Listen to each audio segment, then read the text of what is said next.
I guess, cricket is like life itself.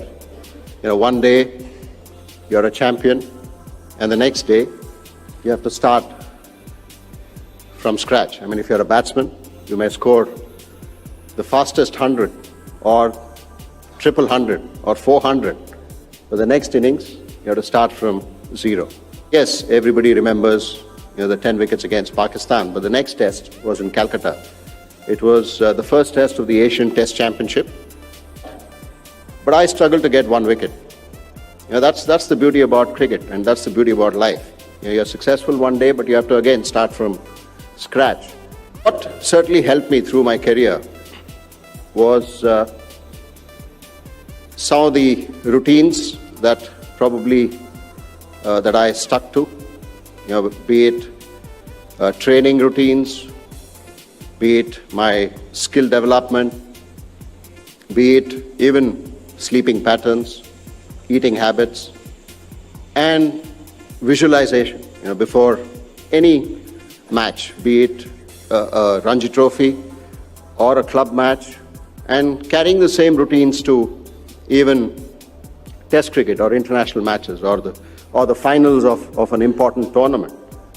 When I started all of that, then it really helped me calm my nerves, and there was no sense of importance given to a certain match. And that certainly helped me, doing those routines regularly. And whenever I faltered, it was easy for me to actually see where I was going wrong. And that's something that I have followed through my coaching career as well, because that's something it's extremely critical. When you have a bunch of talented individuals, it's very important to stick to routines and stick to certain practices that create values for team, and cultures are formed in a team environment. And only when that is depicted on the field, then it becomes a habit. And that's exactly what I've been able to do through my career, and I've had the success that I have. Not many people gave me the chance when I first came into the team as a 19-year-old. Many believed that I was very unorthodox, not the classical leg spinner that people would want to see in a leg spinner. So I was very different. I was a fast bowler with a fast bowler's attitude, and of course, someone who, I say it everywhere, this is something that happened to me after I retired as well. The first question that came from the press conference was, so Anil, how does it feel to end up with more than 600 wickets without actually spinning the ball? So that is what people perceived me as throughout my 18 years. But I said, I'm really glad that the batsman couldn't figure that out for 18 years. So I guess cricket is a percentage game. I mean, so is anything that you do in life. The more you keep doing what is good at that point in time, I think the better you get. Yes. And in all of the successes that one has, the family plays an important role. And I'm really thankful that my family backed me throughout, whether it was my parents at the start of my career, taking up cricket. Coming from a typical South Indian family, it's very difficult to not focus on education. And it was very important that I did my education and also played cricket. And of course, my wife and children who hardly see me, and to be away from the family was extremely critical for my success. And without their support, it wouldn't have been possible. And the other major thing that happens in sport is injury. Injury is a part and parcel of everyone's career. And for me, it came at a stage where perhaps it could help me reflect upon what I had done previously in those 10 years. In 2001, I had a major shoulder operation where I was out of the game for almost a year.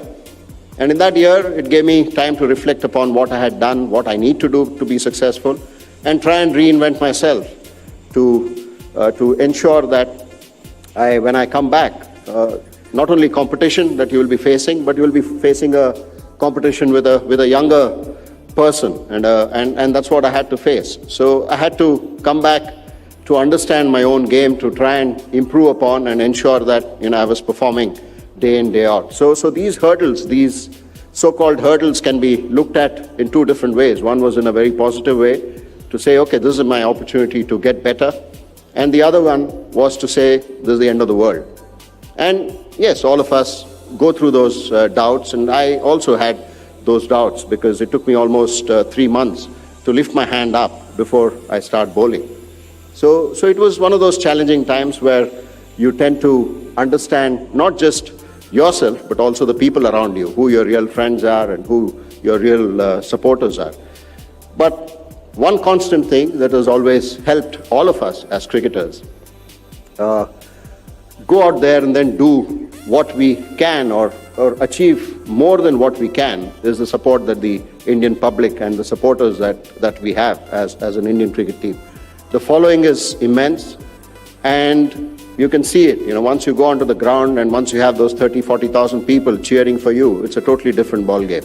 All your pains, aches, everything goes out of the window, and you're just focusing, and your energy levels are so high that you go out there to win the game. And that's exactly what I think not just my generation, my previous generation, and even the current generation are banking on. The support that the Indian cricket team gets is probably more than any other cricket team in the world, for sure. And I'll give you an example of that. When I was honored with the to be a part of the Hall of Fame at the ICC, and I was given the award during the World Cup in 2015, the India-South Africa match at the MCG, where 95,000 people were sitting and watching the game. I think 90% of the people were wearing blue shirts. Glad that at the end of my career, I retired as an Indian captain. I think that's something which was really something as a young boy growing up on the streets, playing with a rubber ball, with a tennis ball, aspiring to play for India, to retire as the captain of the team was something you don't even imagine. So that's something I will always cherish. And